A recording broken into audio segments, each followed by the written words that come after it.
Hola amigos, en este episodio analizaremos las noticias más recientes desde la soleada Polonia. En este episodio hablaremos de temas como por qué el intercambio de los cazas MiG-29 se convirtió en un duro regateo debido a los drones. ¿Planea Varsovia arrebatarle territorio a Ucrania? Después tendremos disputas políticas entre Tusk y Nawrocki y hablaremos sobre qué pasa con los precios del combustible.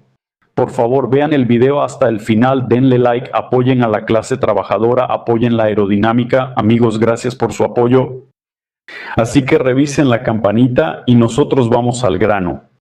Entonces probablemente empecemos con los precios del combustible. Escriban en los comentarios cuánto cuesta el combustible donde están, porque en Italia cuesta 2 euros por litro de gasolina de 95.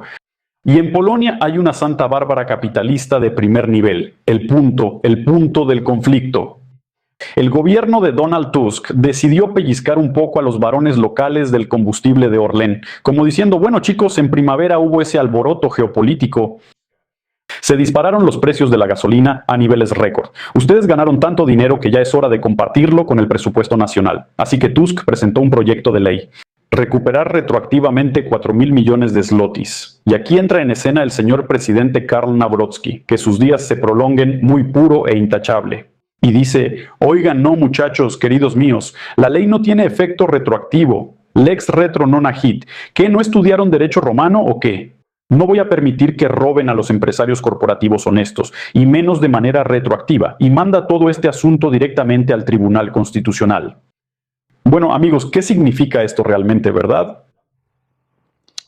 Había una ley planeada y de hecho Nawrocki la bloqueó una vez más. El ciudadano común, el conductor, el típico Kowalski que carga gasolina todos los días. O al menos cada 2 días ve ese precio y piensa, rayos, ese Nawrocki, desgraciado, no dejó que el gobierno bajara el precio del combustible. O al revés. Piensa, ese Tusk es un tonto, ni siquiera puede escribir una ley correctamente, pero en realidad, Tusk hizo algo muy astuto, hizo una clásica jugada burguesa de doble filo, un tenedor en el ojo, como quien dice. Tusk sabía perfectamente que aprobar un impuesto retroactivo a través del marco legal es una tarea de un nivel, bueno, muy serio y complicado. Es como pasar un camello por el ojo de una aguja. Pero eso era exactamente lo que necesitaba, porque si la ley pasaba, perfecto, habrían tapado el agujero en el presupuesto después de los subsidios de primavera, y si no pasaba, que en realidad no debía pasar. Genial. Podía salir ante la prensa con la conciencia tranquila y señalar al presidente con el dedo. Miren, nosotros queríamos quitarle casi 5.000 millones a los monopolistas que se están enriqueciendo y dárselos a ustedes, pero él lo bloqueó todo. Y Nawrocki tampoco es ningún tonto. Él no defiende tanto los derechos de los ciudadanos, sino más bien el fundamento del sistema, la vaca sagrada del gran capital. Porque si hoy se permite quitarle las superganancias a la industria petrolera por el trimestre pasado, mañana los empresarios ya no van a entender las reglas del juego, y el gran capital no perdona eso. Al final tenemos un pase entre los de su clase, a 2 toques. Los políticos se reparten los índices de popularidad, las corporaciones mantienen sus ganancias multimillonarias, y el simple trabajador polaco paga por este fascinante ballet de su propio bolsillo, como una pistola hundida, en fin, nada nuevo. Ahora, amigos, pasamos a la geopolítica. Polonia va a vender el MiG-29 que le había prometido a los ucranianos. Así es, y se lo va a vender a Bulgaria. ¿Acaso hay guerra en Bulgaria? Bueno, al parecer lo necesitan, así es, en fin. Así que si Ucrania no comparte la tecnología de drones, entonces ya, les vamos a vender estos aviones a los búlgaros. Esto lo declaró el ministro de Defensa de Polonia, Władysław Kosiniak-Kamysz, en una entrevista para el medio Wiadomości. Con su permiso, voy a leerlo. Ahora todo depende de la parte ucraniana. Nuestra propuesta sigue en pie. Tenemos MiGs que le interesan a Ucrania. Por eso, poco a poco los están retirando de servicio en la Fuerza Aérea de Polonia, pero considerando que Ucrania ha creado una industria de drones y los vende en Medio Oriente, eso significa que no todos los drones que produce se usan en la guerra, lo que quiere decir que sus capacidades superan las necesidades del frente y del ejército. Y ganan dinero con eso. Es hora de decir lo que esperamos de ellos. Necesitamos sus conocimientos y habilidades en el área en la que son buenos, y ellos necesitan cooperación. Ellos necesitan proporcionarnos drones que podamos usar. Esto también tiene un aspecto simbólico, no solo práctico, y me decepcionó un poco que ni siquiera este aspecto simbólico se haya realizado, dijo el señor ministro. Pero yo, en su lugar, no, mejor no voy a decir esas palabras. Entonces, según Kosiniak-Kamysz, el tiempo para que Ucrania tome decisiones se está acabando. Estos aviones están en buen estado, tan buen estado que los búlgaros quieren comprarlos. Si alguien está dispuesto a pagar por ellos, entonces realmente son buenos. La tarea principal es llegar a un acuerdo con Ucrania. Si eso no se logra, pues que así sea. El tiempo para Ucrania en este asunto se está acabando. La decisión final debe tomarse en las próximas semanas, declaró Kazimierz Kamysz. Sí, mi taxista con el que viajo pregunta, ¿y no pasa nada que sean drones banderistas? ¿No pasa nada, Kazimierz Kamysz? Sí. Bueno, amigos, hablando en serio, ¿cuál es el truco y por qué Ucrania se ha empeñado? Sí, se preguntarán, ¿acaso no necesitan aviones? Aquí la cuestión es el precio de la tecnología. Varsovia no quiere solo un agradecimiento, sino los planos completos, la transferencia de know-how y el suministro de drones de combate ucranianos. En Kiev lo entienden. La tecnología militar y la experiencia en el ámbito de los drones son la principal moneda y la carta fuerte de la industria de defensa ucraniana. Entregar tecnologías clave a cambio de unos 6 u 8 viejos MiG desde el punto de vista comercial, bueno, es un trato bastante dudoso. La cuestión del mantenimiento. Polonia misma está reduciendo gradualmente el mantenimiento del equipo soviético. Y Kiev tendría que asumir también los gastos financieros para restaurar esa chatarra soviética. En resumen, pues ahí está, por nada del mundo, los MiG no hacen falta. Por supuesto, en Ucrania por ese precio, pero como caballos de batalla para lanzar bombas guiadas occidentales y defenderse de ataques aéreos, claro que serían útiles. Pero aquí el comercio se topó con la pregunta principal. ¿Qué cuesta más caro? ¿Los fierros aeronáuticos soviéticos o las tecnologías avanzadas de producción de drones? Por eso las negociaciones parecen un regateo duro, donde cada parte y cada país intenta no salir perdiendo. Entonces, ¿qué más tenemos, amigos? Es el momento perfecto para revisar el like. Sigue ahí tu like. Varsovia comentó la declaración de Vladimir Putin de que Ucrania tarde o temprano perderá sus tierras occidentales, que antes de la Segunda Guerra Mundial pertenecían a Polonia, Rumania y Hungría. Amigos, escriban en los comentarios, ¿creen que Polonia quiere quedarse con Leópolis o no tanto? Yo creo que no tanto. Entonces, ¿qué escribe en la red CETEX? Rechazamos categóricamente las falsas especulaciones de Vladimir Putin sobre la supuesta división de Ucrania y la participación de Polonia en esto. Es un intento cínico de provocar antagonismo entre los aliados. Polonia no tenía, no tiene y no tendrá reclamaciones territoriales contra Ucrania. Así lo escribió Maciej Wiewiór. Él es el secretario del Ministerio de Asuntos Exteriores de Polonia. Amigos, pero hablando en serio, sin bromas, sí. ¿Por qué las conversaciones sobre que Varsovia se va a quedar con el oeste de Ucrania son una completa tontería? Primero, Polonia forma parte de la OTAN y de la Unión Europea. La condición principal para la existencia de este grupo es la inviolabilidad de las fronteras. Si Varsovia intenta apoderarse de tierras ajenas, en ese mismo instante deja de ser un bastión confiable y se convierte en un paria, recibe sanciones y pierde su protección militar. Para los señores polacos, eso sería un suicidio económico. Segundo, un colchón geopolítico. Varsovia necesita vitalmente una Ucrania independiente como cordón sanitario entre ellos y Rusia. Romper ese colchón con sus propias manos es simplemente una locura. Tercero, interés real. En Polonia misma no hay ninguna demanda de anexión.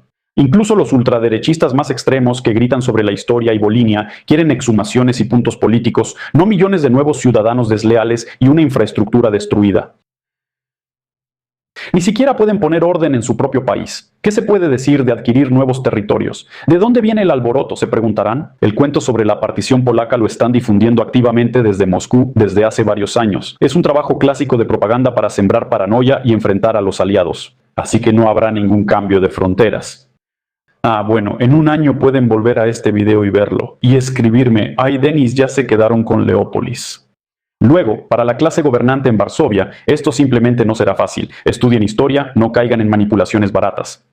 Por cierto, si eres un tonto puedes escribir en los comentarios sobre Checoslovaquia, sobre Yugoslavia y yo te lo explico. Entonces, amigos, ¿qué más tenemos? Entonces tomó la palabra Donald Tusk, el legendario.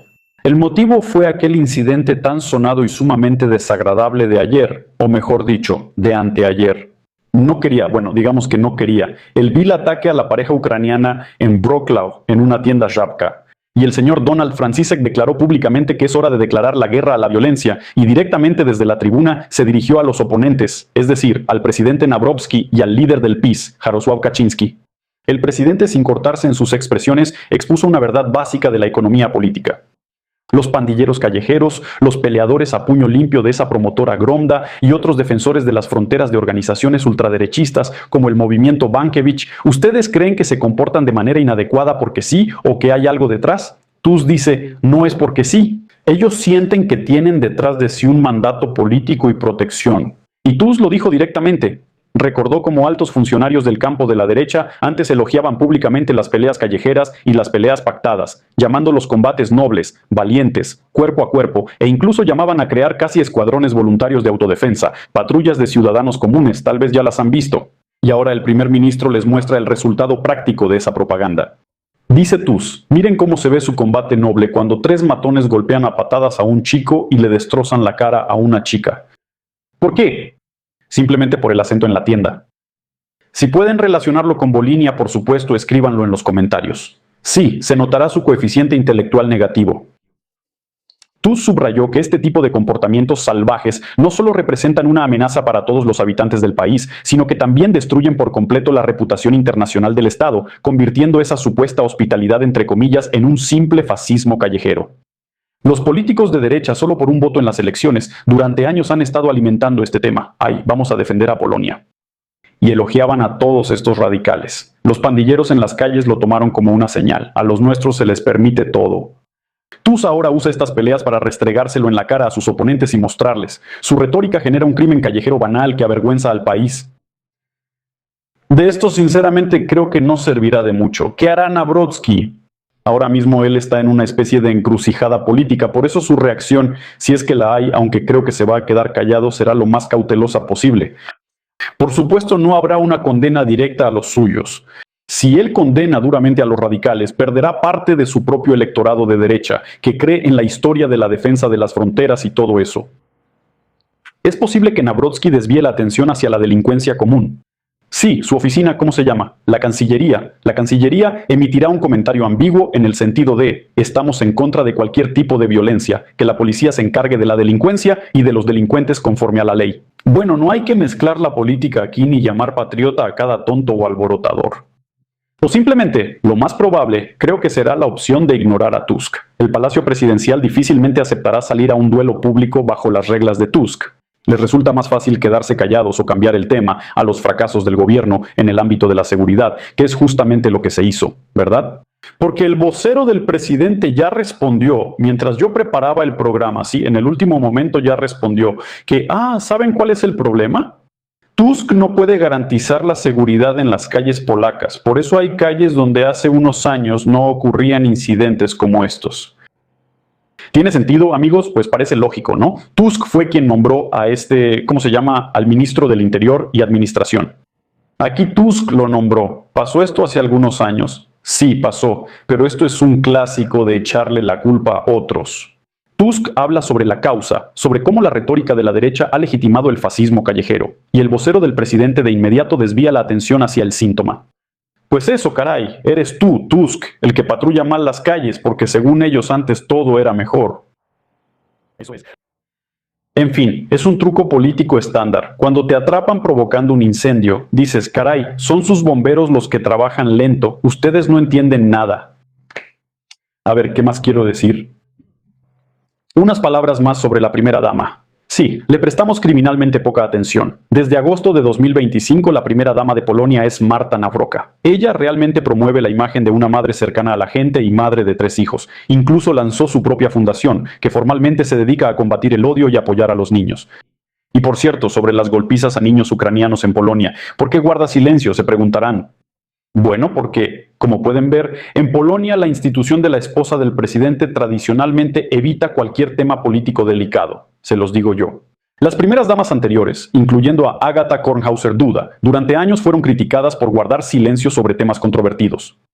Así que bueno, expresar apoyo a los estudiantes ucranianos en el clima político actual significa indirectamente apoyar la postura del primer ministro Tusk y oponerse a la narrativa del bloque de derecha. De hecho, fue ese bloque el que postuló a su esposo para la presidencia, así que, en este caso, la conveniencia política resultó ser más fuerte que el estatus humanitario. Así son las cosas, amigos. Esas son las noticias. Espero que les haya parecido interesante. Seguimos atentos a lo que sucede en la sociedad polaca. Tenemos en general mucho material, están ocurriendo cosas muy interesantes. Así que, por favor, den like, dejen comentarios. Quienes hayan llegado hasta este momento son el mejor amigo del canal. Muchas gracias a ustedes. Saludos a los camioneros, saludos a los compuqueteros, a todos. A los carpinteros, fresadores, torneros, trabajadores de almacén. Si no mencioné su profesión, escríbanlo. Bueno amigos, me disculpo, me pidieron una pronunciación francesa, por ahora es todo, hasta la próxima.